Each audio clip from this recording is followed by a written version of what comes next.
Luc chapitre 11, verset 1. Tout le monde à haute voix, que ce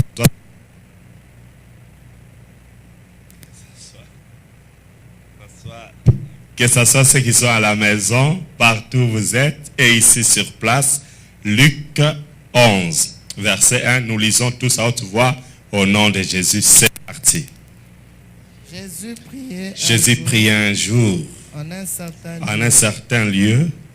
Lorsqu'il achevait, un de ses disciples lui dit, Seigneur, enseigne-nous à prier, comme Jean l'a enseigné à ses disciples. Amen. C'est la parole de Dieu. Que Dieu vous bénisse. Nous acclamons la parole de Dieu. Nous pouvons nous asseoir. Amen. Oh, ça c'est merveilleux. Jésus priait un jour en un certain lieu. C'est-à-dire que ce jour-là, Jésus était en train de prier quelque part. Et lorsqu'il y achevait, un de ses disciples lui dit, Seigneur, enseigne-nous à prier. Quelqu'un dit avec moi, enseigne-nous à prier. Soulignez dans votre Bible, enseigne-nous à prier. Comme Jean là se présente toute. Amen. Jésus pria en un certain lieu. Lorsqu'il achevait, un de ses disciples dit, Seigneur, enseigne-nous à prier comme Jean l'a enseigné à ses disciples. Et nous comprenons ici que la prière, ça s'enseigne. Alléluia. Parce que le disciple a compris que Jésus prie. Alléluia. Et il comprend aussi que Jean-Baptiste priait. Mais Jean-Baptiste avait aussi des disciples. Et les disciples de Jean-Baptiste priaient. Mais pourquoi est-ce que les disciples de Jean-Baptiste priaient? Parce que Jean-Baptiste enseignait à ses disciples comment prier. Cela veut dire qu'il y a prié et prié. Tout le monde prie, mais ce n'est pas tout le monde qui sait comment prier. Or, prier, ce n'est pas seulement la multiplication des paroles, ce n'est pas seulement envoyer le feu, se repentir, chasser, lier, ligoter, mais la prière doit être faite selon chaque situation et chaque cas. Alléluia.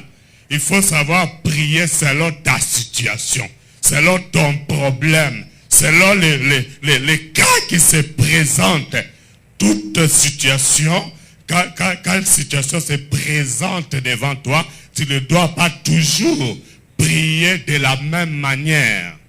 Ça siffle un peu, diminue un tout petit peu côté droit. Plusieurs personnes. C'est-à-dire que pendant le dialogue, vous devez être sûr que la personne à qui vous parlez, il vous entend et il vous répond. Alléluia. Donc vous vous attendez, après avoir parlé, vous vous attendez à un retour, c'est-à-dire à sa réponse. C'est ça un dialogue. Or, dans ce cadre de la prière, ce n'est pas un dialogue avec un homme, ce n'est pas un dialogue avec une femme, ce n'est pas un dialogue avec un arbre, mais c'est un dialogue entre toi et ton Créateur. Est-ce que je peux parler aux gens qui sont vivants aujourd'hui?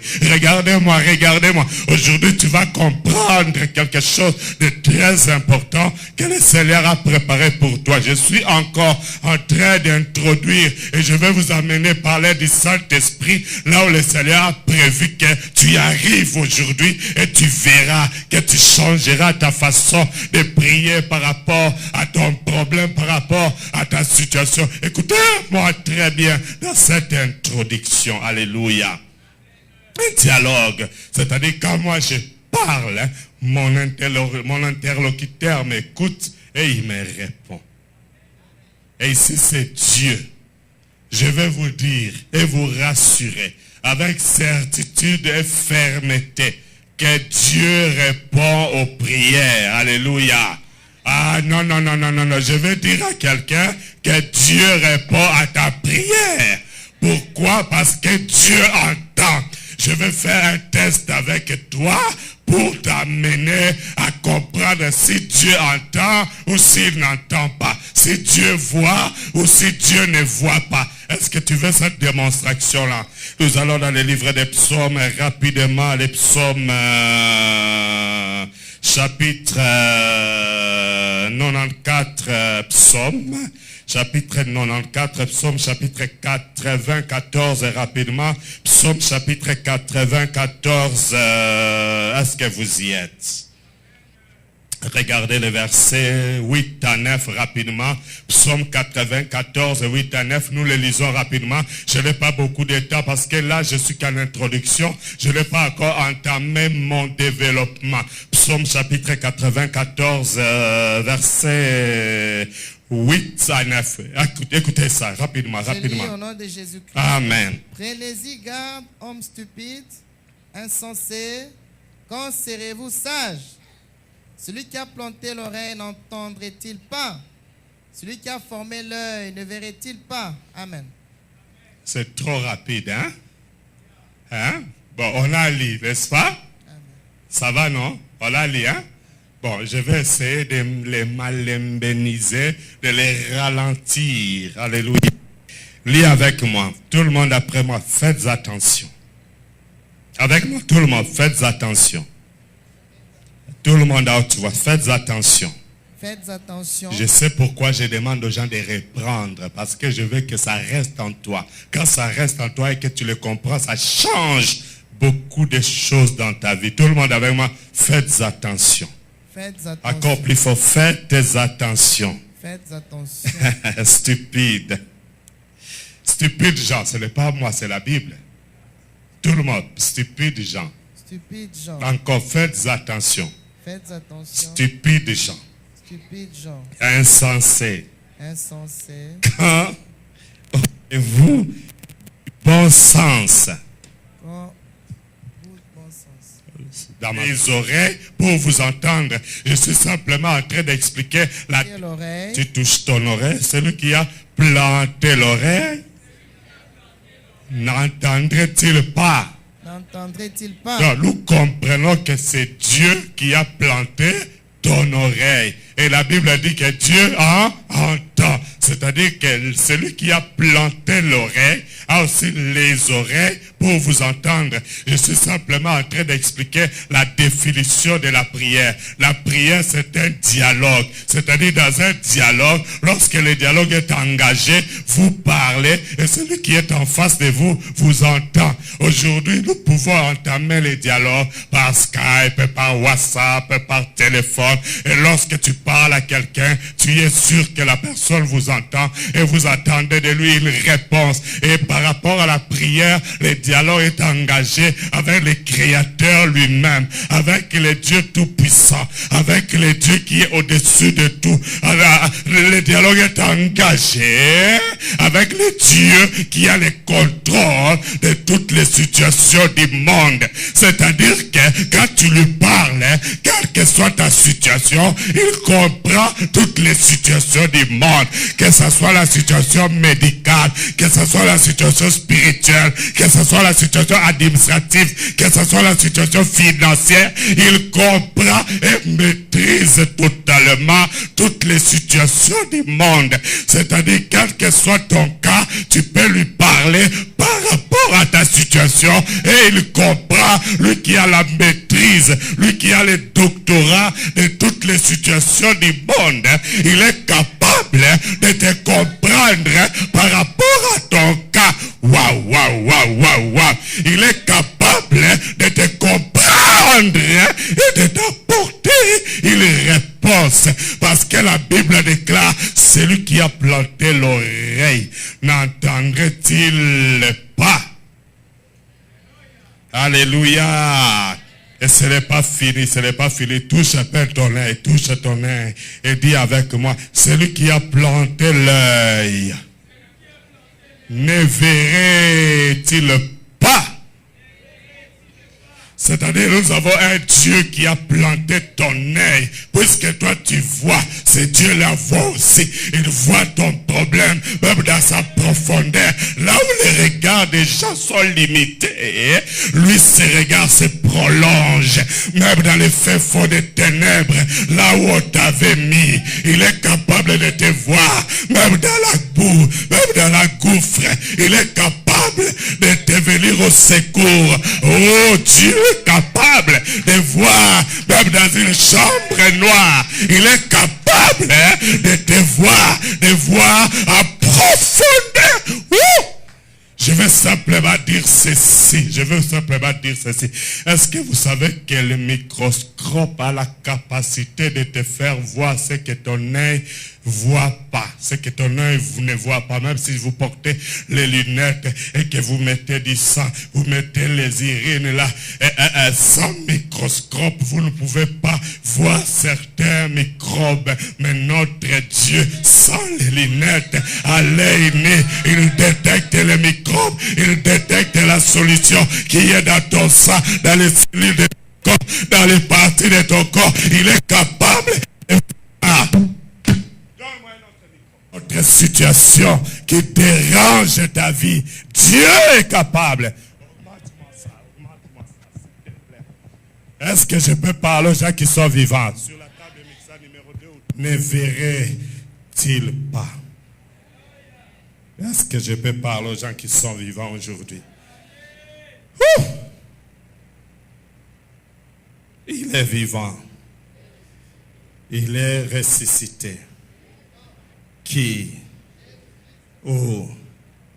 La prière, c'est un dialogue. La prière, c'est un dialogue qui nous permet d'entrer en contact direct avec notre Dieu. Amen. Wow. Que Dieu vous bénisse. Alors la question est posée. Maintenant, nous commençons. La question est posée. Deuxième point. Donc, le premier point, c'était la définition. Le deuxième point maintenant, c'est pourquoi devons-nous prier?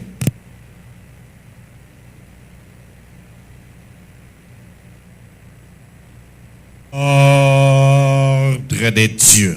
Et nous lisons 1 Thessaloniciens, chapitre 2.1.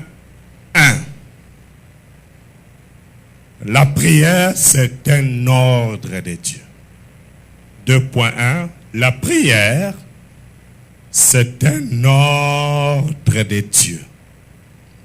La prière, c'est un ordre de Dieu. Et nous lisons 1 Thessaloniciens, chapitre 5, verset 17, que vous connaissez très bien. 1 Thessaloniciens, chapitre 5, verset 17. Rapidement, 1 Thessaloniciens, chapitre 5, verset 17. 1 Thessaloniciens, chapitre 5, lisez rapidement. Il faut être très rapide à chercher la parole de Dieu. 1 Thessaloniciens, chapitre 5, verset 17, il est écrit, priez sans cesse. Amen. Tout le monde avec moi, priez sans cesse. Amen. Priez sans cesse. Cela veut dire quoi? Vous savez, il y a beaucoup de gens qui disent chaque chose, son temps. Il y a un temps pour prier, il y a un temps pour ceci. Non. Par rapport à la prière, il n'y a pas de temps. Je veux que tu puisses rectifier cela aujourd'hui dans ta vie. C'est vrai, il y a un temps pour chaque chose. Mais par rapport à la prière, il n'y a pas de temps. Parce que Dieu a dit, priez sans cesse.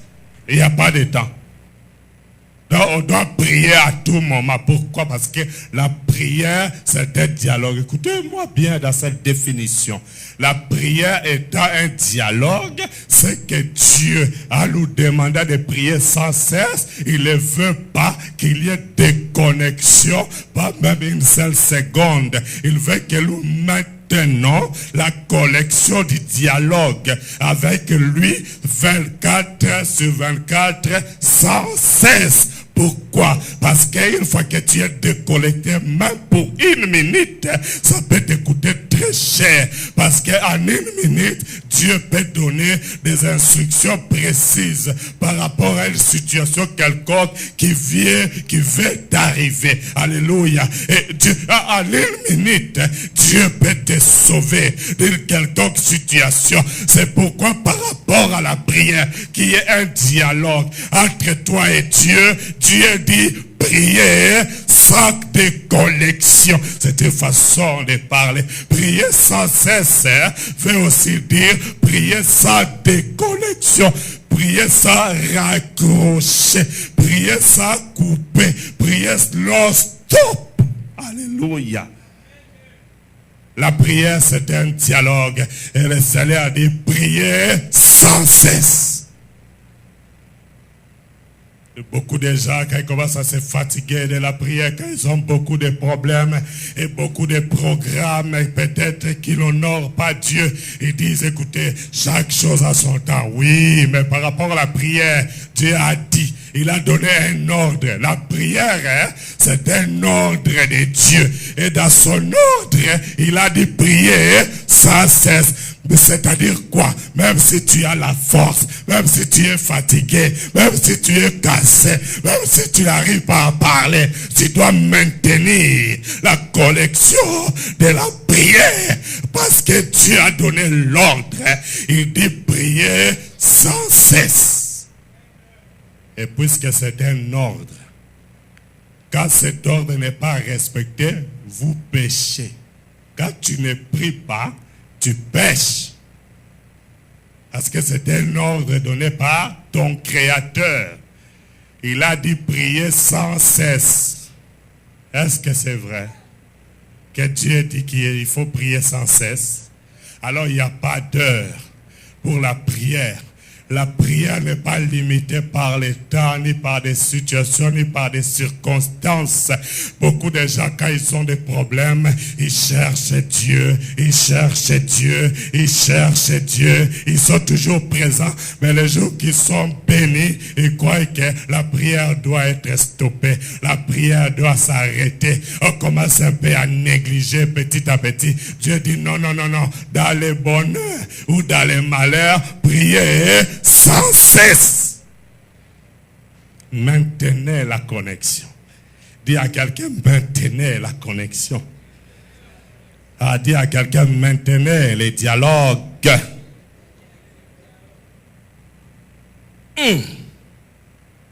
Pourquoi devons-nous prier? 2.1, c'était prier sans cesse, c'est-à-dire la prière, c'est un ordre de Dieu. Amen. 2.2. 2.2. Donc nous sommes à l'école. Pourquoi on est à l'école? Parce que nous avons appris dans Luc chapitre 11 verset 1, un disciple a dit à Jésus, Seigneur, enseigne-nous à prier comme Jean l'a enseigné à ses disciples. C'est-à-dire la prière, ça s'enseigne, ça s'apprend. Pour savoir comment prier, tu dois être enseigné. C'est pourquoi le Seigneur me conduit aussi à commencer à t'enseigner comment prier. Et je te déclare que si tu prends au sérieux cet enseignement, écris-le très bien. Tu verras les jours qui arrivent là, combien de témoignages vont se manifester dans ta vie. Combien de guérisons, de miracles et la gloire de Dieu dans ta vie. Tu les verras parce que tu vas comprendre aujourd'hui pourquoi est-ce qu'il faut prier. 2.2. 2.2. Donc nous sommes en train de répondre à la première grande question qui nous est posée au deuxième point, qui dit pourquoi devons-nous prier? La première réponse qui était dans 2.1, c'était la prière, c'était un ordre de Dieu. Les 2.2, c'est-à-dire la deuxième réponse, nous disons à cause des situations au pluriel, à cause des situations apparentes, virgule, mais cachées. À cause des situations apparente, mais cachée. Est-ce que tu me regardes là? Regarde-moi, regarde-moi. À cause de situations apparentes, mais caché. Regardez-moi, tu vas comprendre par rapport à mes gestes. Regardez-moi ici, très bien. À cause des situations apparentes, mais cachées. Cela veut dire que c'est une situation que tu vois. Mais à vrai dire, tu ne l'as pas bien vue. C'est caché. Est-ce que je peux parler aux gens qui sont vivants? C'est une situation à laquelle tu es habitué. Parce qu'apparemment, tu les vois. Apparemment, c'est vraiment ça qui embête ta vie. Apparemment, tu connais ton problème. Apparemment, tu le connais tellement. Et tu dis aux gens, je connais ma situation. Vous savez, il y a des gens qui connaissent tellement leur situation qu'ils pensent qu'ils le connaissent vraiment. Hein? Ça va? Je peux avancer? Est-ce que je peux avancer? Vous les connaissez, apparemment, tu connais ton problème. Apparemment, tu connais ta famille. Apparemment, tu connais, tu connais apparemment. Mais à vrai dire, tu ne les connais pas. Pourquoi? Parce que c'est caché. Ok, on va lire dans la parole de Dieu le premier cas.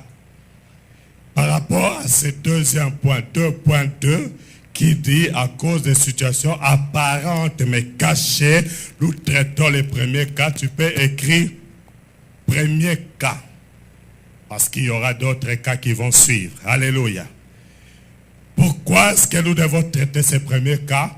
Pour nous faire voir, effectivement, il y a certaines situations qui apparaissent, on les voit, apparemment on les connaît, mais à vrai dire, c'est une situation qu'on ne les connaît pas, comme on les dit toujours. On ne les connaît pas, mais apparemment on les connaît, apparemment. Apparemment, tu connais, tu maîtrises ta situation. Oh, à vrai dire, tu ne maîtrises pas. Je vais m'expliquer. Si vraiment tu maîtrisais ta situation et que tu le connaissais, c'est que ça allait changer depuis longtemps. Alléluia. Est-ce que vous connaissez Antamoeba Historitica?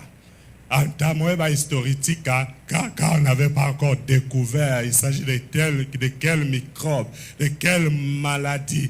On ne savait pas avoir les médicaments par rapport à Antamoeba Historitica. C'est un terme scientifique qui veut simplement dire ce que tu connais, l'amibe.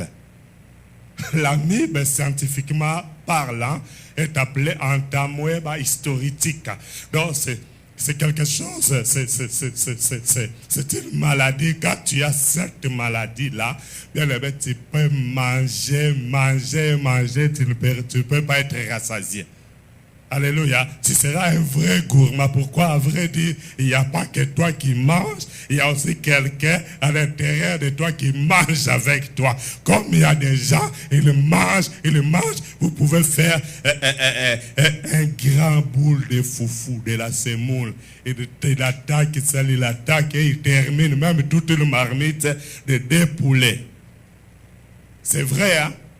Ben, ce qui est vrai, les gens acclament, hein? Ils disent que non, nous avons vu les gens qui mangent, mais lui, il est champion. Je vais vous dire la vérité, il ne mange pas seul. Il y a d'autres personnes qui mangent avec des démons. C'est bon comme ça, c'est bon. Alléluia. Ils mangent avec des démons. Est-ce que je peux parler aux gens qui sont vivants aujourd'hui? Alléluia. On va lire dans Luc chapitre 11. Luc 11, Luc chapitre 13, le premier cas. Luc 13. Et on commence à lire à partir de 10. Et ça sera jusqu'au verset 17. C'est justement le partage de la semaine prochaine. Alléluia. Ouais. Je fais exprès que ça soit le partage de la semaine prochaine. Mais on va commencer à voir un peu ce que le Seigneur veut nous dire là. Alléluia, alléluia, alléluia. Et c'est parti, Luc chapitre 13, verset 10 à 17. Je lis au nom de Jésus-Christ. Yes. Jésus enseignait dans une synagogue le jour du sabbat. Et voici, Il y avait là une femme possédée d'un esprit. Il y avait, écoutez ça très bien. Là, une femme possédée d'un esprit qui la rendait infirme depuis 18 ans. Non, non, non, non, non, non. Je veux bien que l'on puisse bien comprendre ces versets. La Bible dit Jésus prêchait où? Il enseignait où? Dans une des synagogues. Jésus faisait quoi? Enseignait. Donc Jésus était un Enseignant. enseignant. Et ce jour-là, vous bien l'aimer, il y a une différence entre l'exhortation, la prédication et l'enseignement. Et là, je suis en train de vous enseigner sur la prière. L'enseignement, c'est un domaine où on vous amène en profondeur pour découvrir des choses que tu connais apparemment, mais à vrai dire, tu ne connais pas vraiment. Alléluia. Et dans l'enseignement, il peut arriver à un certain moment, tu dis, ah, parce que tu as compris. Écoutez-moi ça, Jésus Enseignait dans une des synagogues. Yes. Le jour du sabbat. Les jours du sabbat, il enseignait. Et dans l'enseignement, qu'est-ce qui se passe? Et voici, il y avait là une femme possédée d'un esprit. Écoutez-moi très bien. Dans cette synagogue, il y avait beaucoup de gens. Mais remarquablement, il y avait une femme. Quelqu'un dit une femme. Une femme. Ah, c'est avec moi une femme. Une femme Et cette femme-là, qu'est-ce qui arrive dans sa vie? possédée d'un esprit. Elle était possédée D'un esprit d'un seul esprit, hein? Un esprit seulement, qui la rendait infirme. qui la rendait infirme. C'est-à-dire, quand les gens regardaient cette femme, apparemment, elle était infirme. Mais à vrai dire, derrière cette infirmité, il y avait un esprit, un démon. Est-ce que je peux parler aux gens qui sont vivants aujourd'hui? Tu vas changer ta façon de voir ton problème aujourd'hui. Tu vas changer ta façon de prier par rapport à ta situation aujourd'hui. Apparemment, c'était l'infirmité. Apparemment, c'était des maux de tête à répétition. C'était des céphalées. Apparemment, c'était l'asthme. Apparemment, c'était l'infirmité. Apparemment, c'était la paralysie. Apparemment, c'était des maladies multiples dans sa vie. Mais apparemment, elle connaissait son problème. Apparemment, c'était une maladie qu'on a détectée par le microscope. À travers les examens, on a découvert qu'elle avait un rapport médical. Apparemment, les rapports médicaux disaient vrai. Mais derrière ces rapports médicaux, il y avait une situation spirituelle qui était causée par un seul démon qui faisait que les gens croyaient que cette femme était infirme. Mais derrière son infirmité, il y avait un démon. Il y avait un démon. Il fait apparaître l'infirmité. Mais lui se cache derrière l'infirmité. Aujourd'hui, tu vas découvrir qui se cache derrière ton problème. Et tu vas engager la prière en direction de celui-là. Et tu seras libéré dans le nom de Jésus. Woo! Come on. Amen. Woo! Infirme depuis 18 ans, elle était courbée et ne pouvait pas du tout se redresser. Non. Infirme. Depuis 18 ans. infirme depuis 18 ans. infirme depuis 18 ans. ton problème a combien d'années? Ton problème a quel âge? Écoutez-moi très bien. Et ce démon, depuis qu'il était entré dans la vie de cette femme, chaque année, il organisait une fête d'anniversaire. Et c'était son 18e anniversaire. Et vous savez qu'à 18 ans, un enfant est appelé à quitter le toit parental, parce qu'il est majeur. C'est qu'on appelle aujourd'hui au Congo les nouveaux majeurs. Alléluia. C'est-à-dire que depuis que les démons étaient entrés dans la vie de cette femme, les démons étaient encore façon de parler bébé. Et les démons ont commencé à grandir dans sa vie. Chaque jour que cette femme grandissait, les démons aussi grandissaient. Chaque jour que sa plaque passait, cette femme augmentait en jour, en âge et en date. Les démons aussi augmentaient. Alléluia. La situation aussi augmentait. Et personne ne pouvait savoir que derrière cette infirmité, il y avait un démon. Et ce démon ne faisait que fêter ses anniversaires. Je vais dire à quelqu'un, les jours que tu coupes ton gâteau d'anniversaire, les jours que tu souffles ton gâteau d'anniversaire, qui souffle avec toi ce gâteau-là. Quelle est la situation qui souffle ton gâteau avec toi, à l'intérieur de toi? Oh, je vais dire à quelqu'un, ne regarde pas la situation que tu passes comme si c'était un hasard où tout le monde passe par là. Oui, tout le monde passe par là, mais toi tu n'es pas monsieur tout le monde. Toi tu n'es pas madame tout le monde. La Bible déclare, il y avait un démon qui était derrière cette situation. La femme et sa famille, apparemment, même les gens qui les voyaient, apparemment, ils connaissaient. Ça c'est un infirme. Ça c'est l'infirmité. Les rapports médicaux a dit, c'est l'infirmité. À vrai dire, derrière ce qui apparaissait, comme si c'était l'infirmité, il y avait un démon qui était derrière. Et ce démon a déjà fait 18 ans. Oh, comment? 18 ans, 18 ans, 18 ans. 18 ans, depuis 18 ans, elle était courbée. Non. Il faut bien lire ça. Elle était courbée. Non, il faut bien lire ça. Elle était courbée. Encore. Elle était courbée. La Bible dit quoi? Elle était courbée. Quand les gens regardaient cette femme, qu'est-ce qu'on remarquait? Elle était courbée. Regardez-moi, elle était courbée.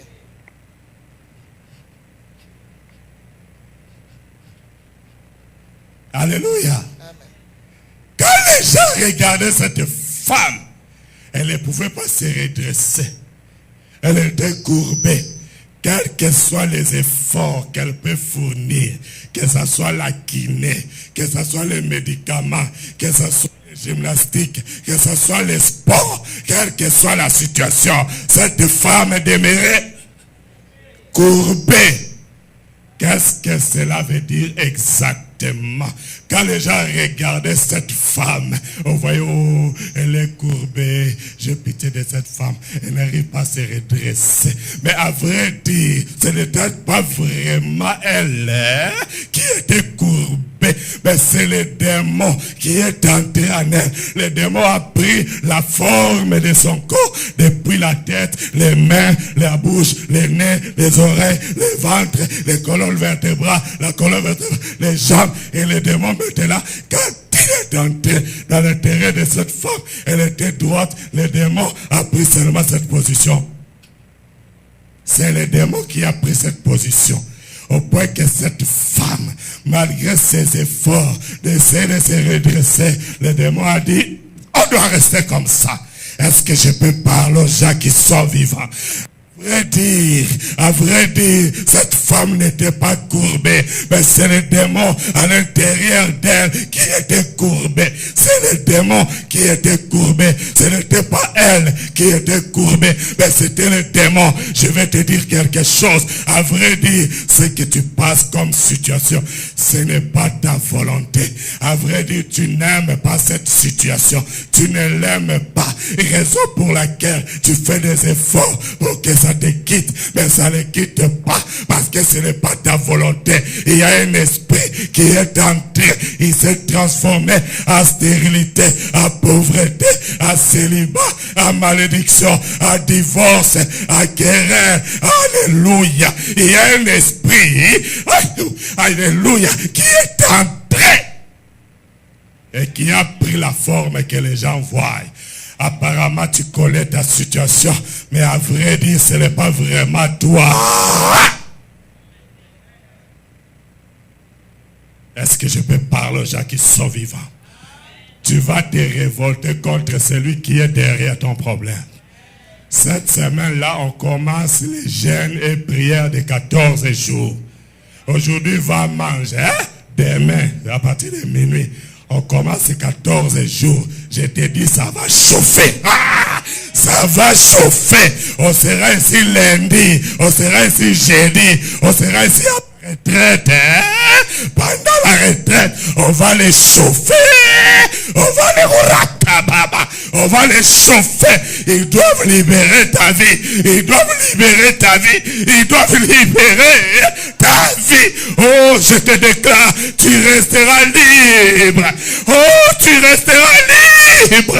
Oh, Jésus, pendant ces 14 jours, toi, tu dois être libre. Oh, la Bible déclare, quand les gens regardaient cette femme, on voyait l'infirmité. Et vous savez, quand on est courbé, on peut facilement avoir une canne pour se soutenir. Oh, c'est une situation imposée par les démons. Non, je veux dire, c'est une pauvreté imposée par les démons. C'est un célibat imposé par les démons. C'est un esprit des morts imposé par les démons. Aujourd'hui, tu as compris. La prière, ça s'enseigne. Deuxième cas. Je ne vais pas entrer en profondeur et vous allez voir derrière ça, il y avait même le chef de la synagogue qui était indigné et qu'il ne voulait pas que cette femme soit guérie. C'est comme si le chef de la synagogue y était pour quelque chose. Est-ce que je peux parler aux gens qui sont vivants? Ah, le chef, quelqu'un dit même le chef de la synagogue. Il était indigné. Vous savez, derrière beaucoup de démons, il y a des esprits. La Bible déclare dans les livres, on va voir cela dans Actes des Apôtres. Et vous allez voir, il y avait une femme prophétesse qui prophétisait, une servante qui prophétisait. Ces hommes sont les serviteurs du Dieu très haut. Les hommes sont les serviteurs du Dieu très haut. Mais la Bible déclare, en elle, il y avait un esprit de python. Et les jours que Paul a chassé cet esprit, la Bible dit, ce maître était fâché. Le maître, parce que c'était l'esprit qui leur procurait de l'argent. Oh, donc il y a des dons de prophétie qui ne sont pas vraiment des dons de prophétie. Donc il y a des prophètes et prophétesses qui vous prophétisent des mensonges parce qu'à vrai dire, ils connaissent bien ton problème. Pour te surprendre, ils te disent même au moment où je te parlais. Il est au téléphone. Oui, je vois au moment où je te parlais. Oui, tu es habillé en rouge. Tu soutouques. Alléluia. Tu sursautes. À vrai dire, tu es habillé en rouge. Ce n'est pas lui, c'est l'esprit de python. Oh, la Bible déclare comme c'est les serpents. La Bible dit les serpents, c'est le diable. Donc, il est possédé par un esprit de serpent qui lui fait voir ta situation comme si c'était vrai. Oh, c'est faux pour t'attirer, pour te séduire. Et beaucoup ont été séduits par des fausses prophétesses et des faux prophètes. Aujourd'hui, tu ne peux pas faire un pas dehors sans demander la vie de ton prophète qui est en Bakambolo. Vous les téléphonez, vous donnez les dons. On vous dit, je vois, le Seigneur m'a montré que c'est toi qui dois acheter les tôles. Mais pendant que tu as pasteur Moïse qui te prêche ici, tu n'as jamais donné la dîme. Mais tu envoies toujours là-bas chez ton prophète possédé par un serpent. Toi, si tu vas devenir possédé,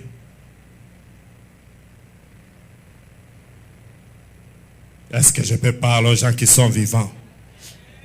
Deuxième cas, et je vais arrêter là aujourd'hui. Oh!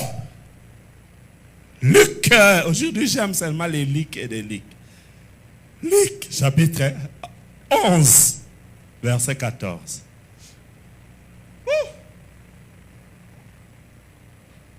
Luc 11, 14.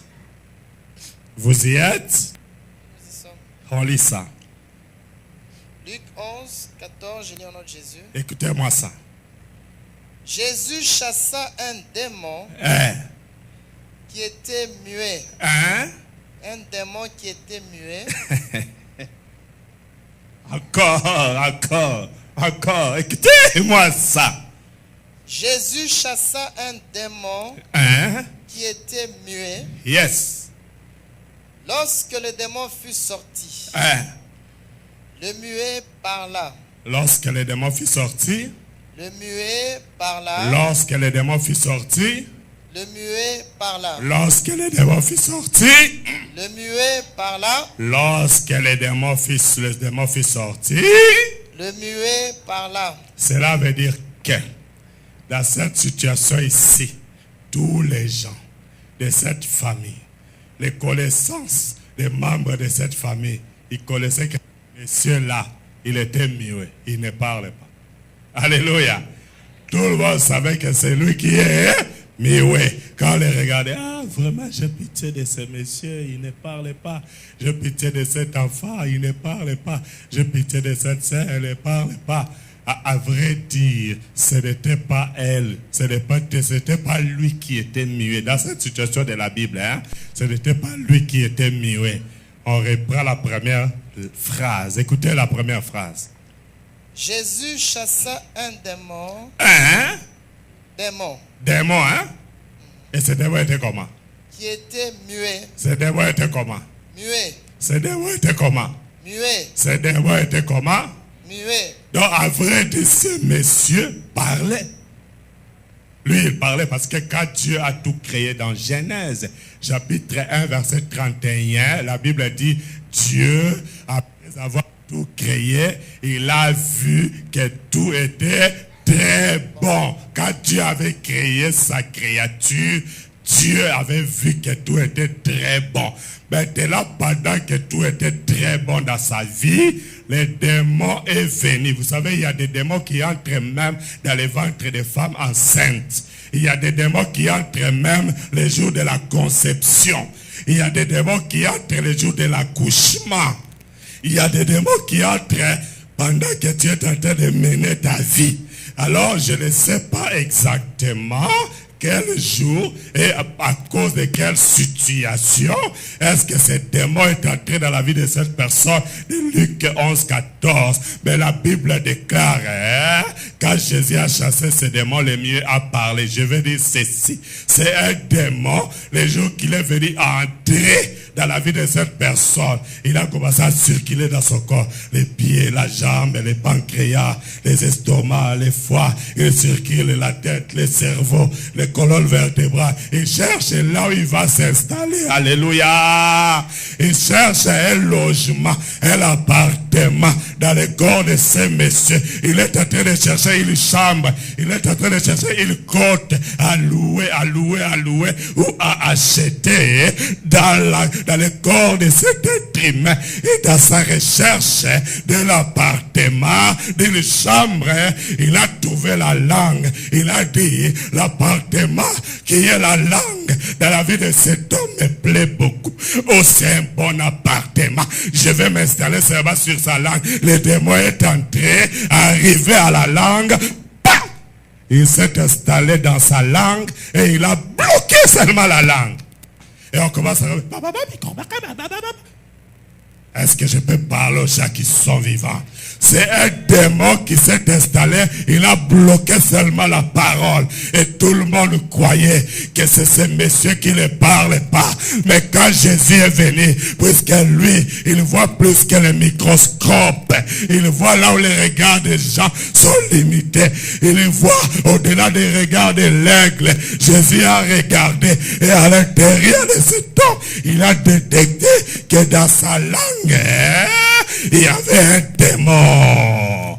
Et Jésus a commandé à ce démon, tu dois libérer cet homme. Alléluia.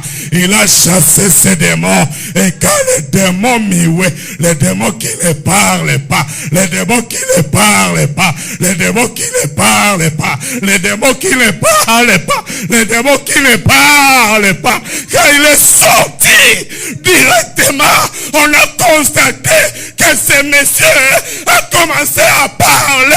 Il a commencé à parler. Je vais dire ceci. Vous savez, hein, les démons parmi eux, il y a plusieurs démons qui ont plusieurs fonctions. Alors, lorsque tu es possédé par un démon qui est lui-même il est célibataire. C'est lui le démon qui est comment? Célibataire. Ah, il faut faire attention. Beaucoup de gens chassent l'esprit de célibat, mais ils ne chassent pas les démons célibataires. Parce que des professions, hein, quand tu regardes son état civil, c'est lui-même qui est célibataire. Et Jésus a vu dans la vie de cette femme, hein, de ce monsieur, cet homme ici, ce n'était pas à vrai dire lui qui était muet. Mais c'est le démon qui était muet, c'est le démon qui ne parlait pas. Alléluia, c'est lui qui ne faisait pas sortir la parole. Je vais te dire quelque chose. Si un esprit qui a une quelconque situation dans sa vie entre dans ta maison, entre dans la vie de tes enfants, entre dans la vie de ton mari, entre dans la vie de ta femme, il va communiquer à cette personne la même situation que lui-même. Et exactement. C'est pourquoi le deuxième point est intitulé à cause des situations apparentes, mais cachées. Apparemment, tu connais cette situation, mais à vrai dire, derrière le mythisme de cet homme, il y avait un démon qui lui-même ne parlait pas. Le démon lui-même était muet. Oh, quand un démon, qui n'est pas riche, un démon qui est lui-même pauvre, entre dans ta vie, tu vas vivre là, pauvreté. Beaucoup de gens chassent les démons de pauvreté au lieu de chasser les démons pauvres. Est-ce que ça va? Est-ce que ça va? Tu vas changer ta façon de prier.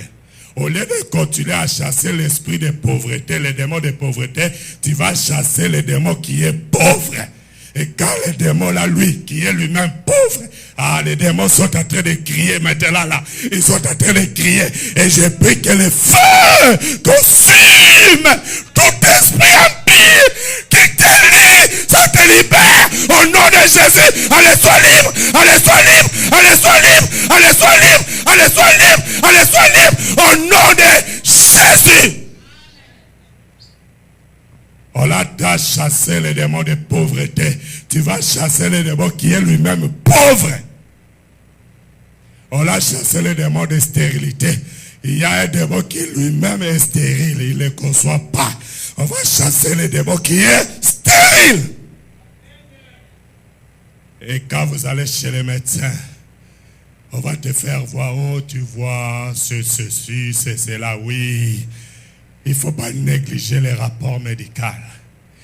Il faut tenir compte des rapports médicaux pour nous aider à discerner quelle sorte de démon il y a derrière. Quand le démon qui souffre des reins entre dans ta vie, toi tu vas chasser la maladie des reins. Oh, c'est le démon lui-même qui n'a pas de reins, qui est en souffrance des reins, qui vient occuper ton corps et il provoque la maladie des reins.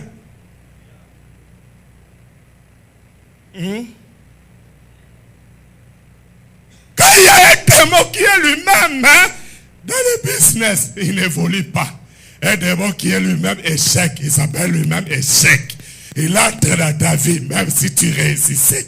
Tu commences à vivre l'échec. À vrai dire, au lieu de chasser l'esprit d'échec, chasse le démon qui est échec lui-même. Il va te libérer.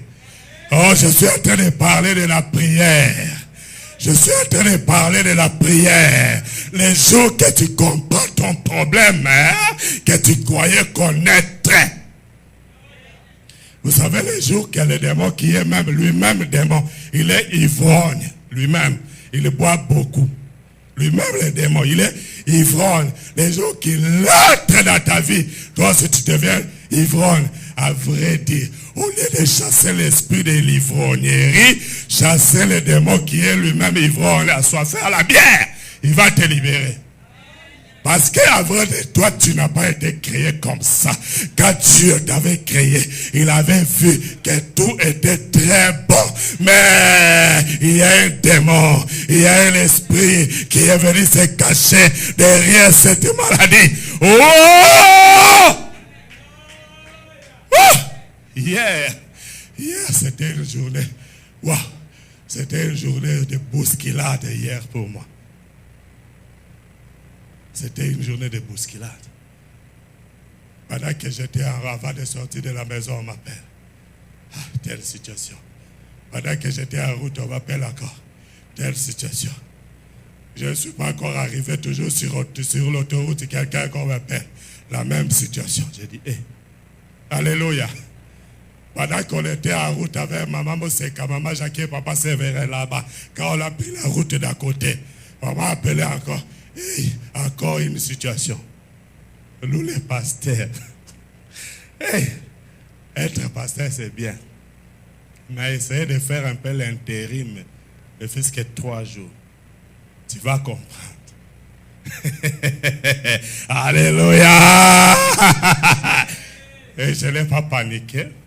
Personne, on était avec eux dans la voiture, mais personne ne savait c'est quoi. Je maîtrisais la situation. Et j'ai donné les instructions sans que personne ne comprenne c'était quoi. Mais je pouvais pleurer, non? Quand on était en route. Il m'est arrivé de rater la sortie. Personne ne savait pourquoi j'ai raté la sortie. Mais je t'ai dit, Jésus est en toi. Il t'a donné le pouvoir de marcher sur les serpents, sur les scorpions et sur toute puissance de l'ennemi. Et rien ne pourra te nuire. Rien ne pourra te nuire. Rien ne pourra te nuire. Que Dieu bénisse sa parole et qu'il vous bénisse. Lève-toi, commence à remercier le Seigneur. Alléluia. Alléluia. Lève-toi. Lève-toi. Alléluia.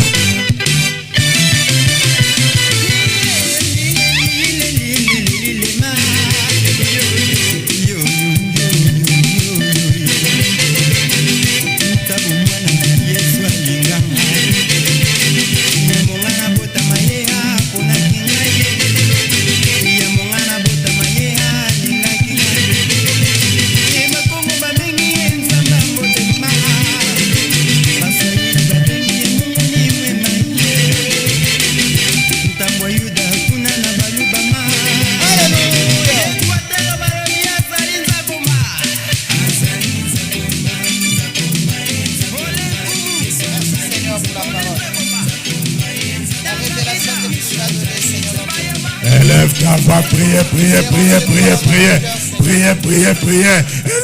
Élève ta voix, priez.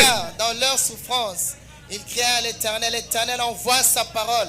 Et sa parole est guérie. Seigneur, si tu nous as parlé ce matin, oh mon Dieu, moi, c'est parce que tu veux guérir nos âmes. Et nous croyons la parole qui a été prêchée. Ce matin, c'est notre Dieu, que cette parole reste cristallisée dans les cœurs de tout un chacun, chacune de nous.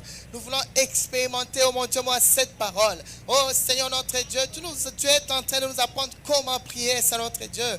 Et nous croyons, c'est notre Dieu, qu'à travers cet enseignement, tu vas toucher la vie de tout un chacun, chacune de nous. Seigneur, notre Dieu, et chacun, n'est-ce pas, découvrir sa situation. Tu nous as fait voir, Seigneur, que derrière chaque situation, il y a la présence d'un démon. Oh Seigneur notre Dieu, un démon responsable de cette situation que nous devons, n'est-ce pas, évacuer de nos vies. Oh Seigneur, cela va se faire au nom de Jésus-Christ, parce que celui qui est en nous est plus fort que ce soi-disant démon. Et celui qui est en nous nous a donné le pouvoir, nous a donné l'autorité. Selon Luc chapitre 10 verset 19. Et nous nous saisissons de cette autorité pour commencer à déloger, Seigneur, oh, tous ces démons derrière nos situations. Au nom de Jésus-Christ, toi-même démon rempli de pauvreté, tu dois libérer là les vies de tout un chacun de nous. Au nom de Jésus-Christ, toi-même démon, tu t'appelles démon, tu es rempli de stérilité, tu dois libérer. Au nom de Jésus-Christ, quel que soit le nom que tu renfermes, toi démon, dans là les situations de nos frères et sœurs, tu dois libérer. Au nom de Jésus-Christ. Alléluia. Alléluia. Alléluia. Alléluia. Alléluia. Alléluia. Alléluia. Rakabababababa. Mets tes deux mains sur ton ventre. Mets tes deux mains sur ton ventre. Tu vas prier avec moi. Aujourd'hui, tu vas être libéré dans le nom de Jésus. Parce que Jésus-Christ est Seigneur. Dis avec moi, Seigneur mon Dieu. Seigneur mon Dieu. Maintenant, je crois que mes mains sont remplies du sang de Jésus-Christ. Mes mains sont remplies de la puissance du Saint-Esprit. Mes mains sont remplies du feu dévorant. À partir de ce contact de mains, avec mon ventre, je commande maintenant à tout esprit impur qui occupait ma vie, quelle que soit la façon que tu t'es manifesté, stérilité, maladie, pauvreté, divorce, célibat, asthme, cancer, tumeur, quelle que soit la maladie, maintenant, sentez le feu, le feu, le feu, le feu, le feu, le feu. Tu vas maintenant aspirer par la foi le sang de Jésus. La Bible déclare dans le livre de Jean, chapitre 6, verset 56, celui qui mange ma chair et qui boit mon sang demeure en moi et je demeure en lui. Tu vas boire par la foi le sang de Jésus.